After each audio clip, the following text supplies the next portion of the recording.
So back on the banks, today you've joined me on the mighty Trent, and pike season is finally here. I've been looking forward to this for quite some time now, and I thought, you know what, first day of the season, get my feet wet a little bit, let's go down to a local stretch of mine and have a day session trying to catch a few pike. On this particular section of river, I was on here about 4 days ago, and I was doing some barbel fishing. The river had come up, we'd had lots of rain, and I've seen quite a few pike moving through the margins, and since then I've got all my gear ready and everything sort of prepped, and I've been excited to come down and start the sort of season off with a day's pike fishing. So what I'm going to do, I'm here for a day session. I don't know what tactics I'm going to be fishing. I'm going to see what the river's like. I found my peg, I've been driving up and down for about half an hour, I've had a good look around, and I found a peg that looks fairly decent. There's a nice slack area here. River's still pushing through a bit, so I'm not going to be fishing out too far.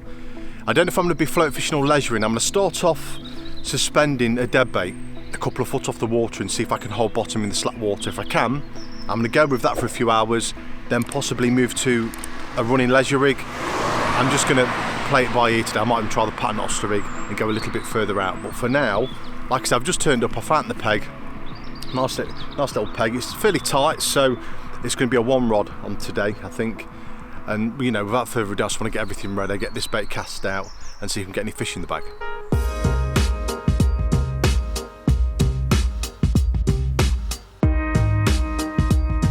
So this is the swim. It's absolutely perfect, to be honest. Nice little area for landing the fish. There's a nice slack area going all the way along here. And yeah, it looks absolutely prime, it really does. There's lots of snags in this section, so I've got to be on the edge of caution when I'm choosing these pegs. I mean, I've spent quite a few years fishing this swim. Well, not this swim, sorry, the actual section of river.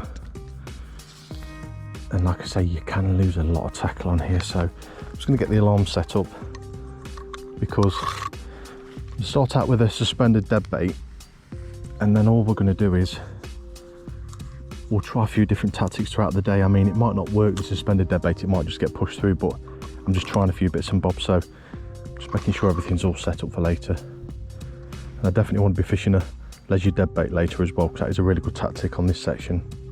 So as I mentioned before, I think what I'm going to start off with is suspending a dead bait off the bottom, because there is quite a few snags on here. So I'm going to give it a really simple presentation to start off with. Simple stop knot just here, so I can dictate how long I want it to be under the surface, and then just a simple inline float to a bead and a simple quick link, and I'm just going to put the trace on there, and that is pretty much going to be the simple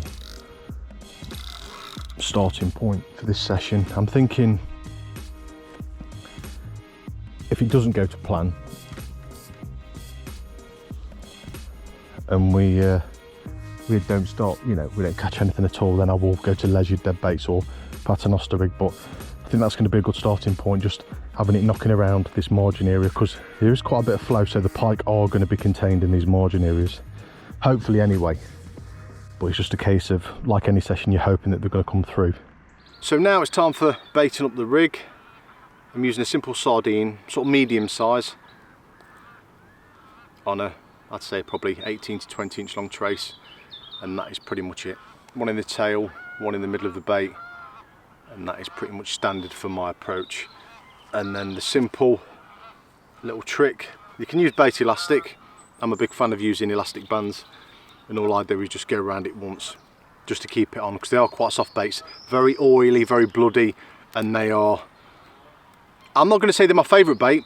Oh, excuse me, there's midges everywhere over here. I wouldn't say it's my favourite bait, it's a cheap bait, and that's why I use it. I use that much fish throughout pike season, it just makes sense. So that is it, just a very slippery sucker there, just a simple elastic band around there, and that is as simple as you can get it. Now, I've used all different baits over the years, mackerel, lamprey, eel section, you name it, everything. And not one of those fish has made any ounce of difference to my fishing, whether I'm fishing syndicate lakes that are tricky, whether I'm fishing the river, doesn't matter what time of the year it is, whether it's autumn, winter, or sort of end of spring, near the end of the pike season. Any bait works, doesn't matter. And I've found that out over years and years of testing and trying different baits, whether it's a bait pack or packs of sardine like I'm using now. So yeah, don't be worried about thinking you've got to have this bait because he's catching on that, or that bait he's catching on that. Rubbish, absolute rubbish.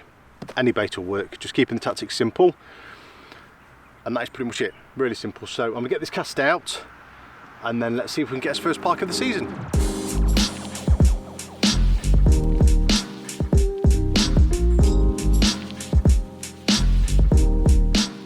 When you're doing sessions like this and you've never fished the peg before, you need to work out what the bottom's like.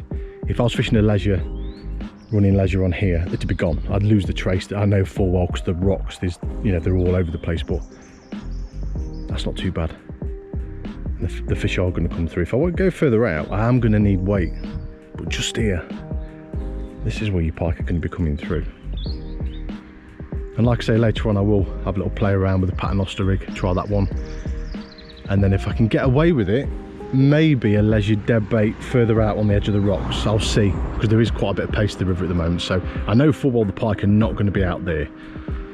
You know, 30 years worth of fishing, I know full well pike do not want to be out there, especially a big pike, and that is what I'm normally after. So right, give that probably 45 minutes and then it'll be time for a change, or maybe just move the bait around and go from there. So everything's in sitch.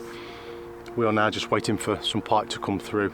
It can be a tough time on this section. You have your good days and your bad days. I've done afternoons on here where I've turned up for 2 hours and had about 5 or 6 fish, and then I've done just day after day and caught absolutely nothing. So I'm hoping today might be one of them days where it hasn't been pike fished, obviously. Pike season's just started. Hopefully we can get a few in the bag. Now, lure fishing on here can be quite popular.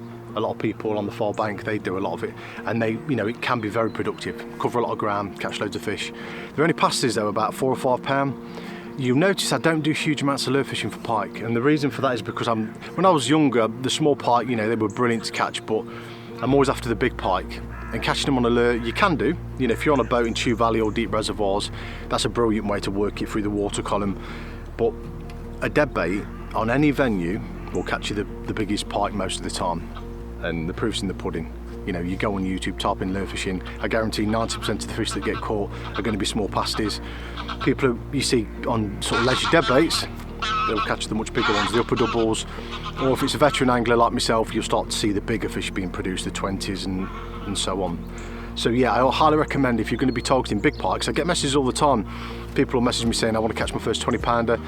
First question I ask is there a 20 pounder in the venue you're fishing? And they'll go, no. And I'll say, well, you've got no chance of catching it then. And then they'll ask me where to go, you know, fishing for my first 20 pound pike. Obviously they want to know where I go, all the pegs. I get messages all the time, what peg are you fishing? Send me the postcode, the Google Maps. You've got more chance of winning the lottery than me giving away all my spots. It's taken me years and years to find different areas to target fish and do well, put the time and effort in. So my advice to anybody who wants to know where to fish for big pike, do your groundwork, do your homework. And then when you've been doing it for a while, it'll all start, you know, you start putting the pieces together and you start catching your own fish. Make mistakes, go to places, try different places where not many people fish. You might blank 20 times. I did it when I was younger. I was blanking all the time, everywhere, wasn't catching anything, and then things come into play.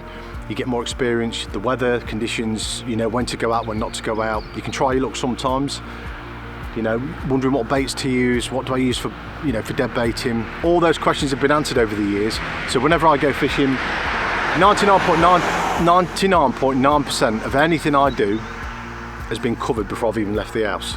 I just turn up and I think, right, bait's out there, nice little area that looks nice. If I don't catch anything, there's only one reason why, and that's because there's no pike there. If it's winter time, really cold, then it might be the weather, you know, putting them in certain areas, or they might not be on the feed.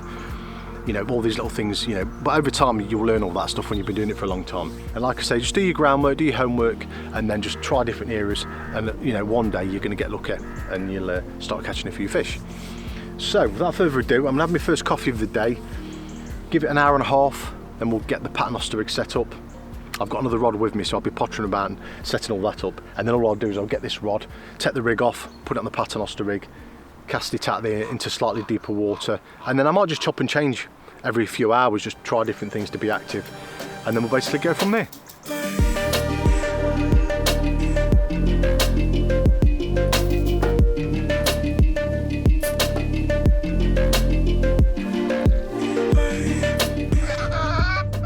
Here we go.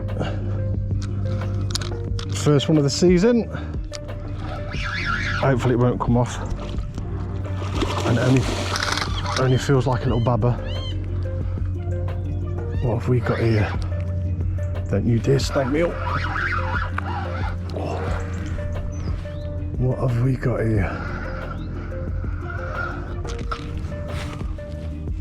Just got to be careful with these snags. Because it's quite a tight peg. Oh, I don't know. Oh, maybe a low double, maybe. What have we got here? Go on, darling. Nice looking female. Yeah, not too bad. Happy days. Well, we have got our first pike of the season. A beautiful looking female on the Trent. And I've had her resting for about 5 minutes. So I'm going to quickly show you. She's full of beans. I want to make sure I give her a good rest early season. Always a good thing. So, very long lean fish. Oh, calm down, darling. Yeah, very long lean fish, so she'll be fattening up over the next few months. But she definitely wanted that sardine, so I'll be as quick as I can and show them. Yeah, very long fish. And that is that's the first one of the season.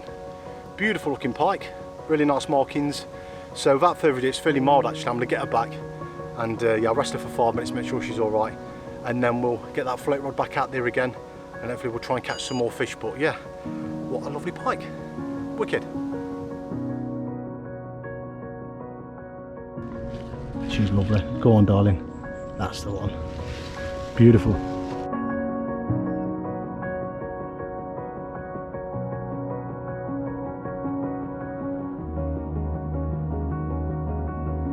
So we've come to about 1 o'clock. Unfortunately, I've got to end the video here because all my bait for the pike season was supposed to be coming tomorrow, and I've just had a notification it's turning up in the next hour, so I've got to quickly pack away, get back and take note of it because I've got loads of bait coming for the next 3 or 4 months of the pike season. So we have 1 fish in the bag, not too bad. I was hoping for some more.